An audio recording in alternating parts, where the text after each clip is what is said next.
BJP. Fund തട്ടിപ്പിൽ നിർണായക ശബ്ദരേഖ പുറത്ത്. സംസ്ഥാന സെക്രട്ടറി എം.പി. അഞ്ജനയ്ക്ക് നൽകിയത് 31 ലക്ഷം രൂപയെന്ന് കമ്മീഷൻ നൽകിയ കമ്പനിയുടെ പ്രതിനിധി. ബി.ജെ.പി. നേതാവിന്റെ ട്രാവൽസ് കള്ളബില്ല് നൽകിയും പണം തട്ടി. പരാതി വന്നാൽ അന്വേഷിക്കുമെന്ന് മുഖ്യമന്ത്രി.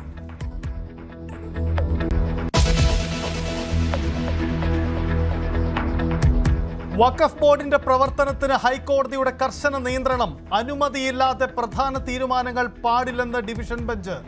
സാമ്പത്തിക ചെലവുള്ള പദ്ധതികൾക്ക് വിലക്ക്. ബോർഡിന്റെ താൽക്കാലിക ചുമതല വഖഫ് വകുപ്പ് ജോയിന്റ് സെക്രട്ടറിക്ക്.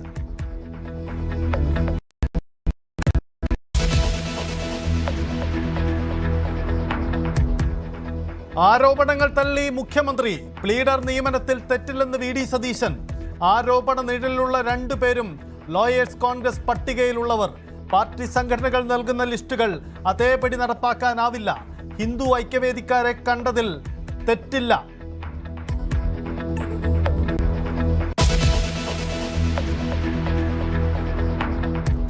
മുഖ്യമന്ത്രിയുമായി കൂടിക്കാഴ്ചയ്ക്ക് അനുമതി ലഭിച്ചില്ലെന്ന ജി സുകുമാരൻ നായരുടെ ആരോപണത്തിൽ വാക്പോര്. സുകുമാരൻ നായരെ തിരിച്ചു വിളിച്ചുവെന്ന് വി.ഡി. സതീശൻ. ജനാധിപത്യ മര്യാദ കാണിച്ചില്ലെന്നും ഇനി കാണാൻ താല്പര്യമില്ലെന്നും സുകുമാരൻ നായർ. സുരേഷ് ഗോപി NSS ആസ്ഥാനത്തെത്തിയത് വോട്ടിനു വേണ്ടിയെന്നും വിമർശനം.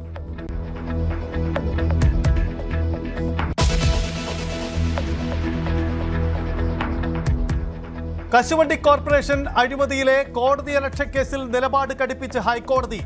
17 വർഷം സർവീസുള്ള IAS ഓഫീസർ വിവാദ ഉത്തരവിറക്കിയത് ചെറിയ കാര്യമല്ല. കെ ബിജു IAS വാർത്താ സമ്മേളനം വിളിച്ച് മാപ്പ് പറയണമെന്ന് കോടതി.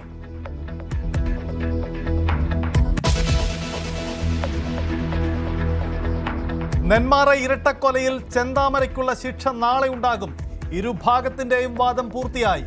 വധശിക്ഷ തന്നെ നൽകണമെന്ന് പ്രോസിക്യൂഷൻ.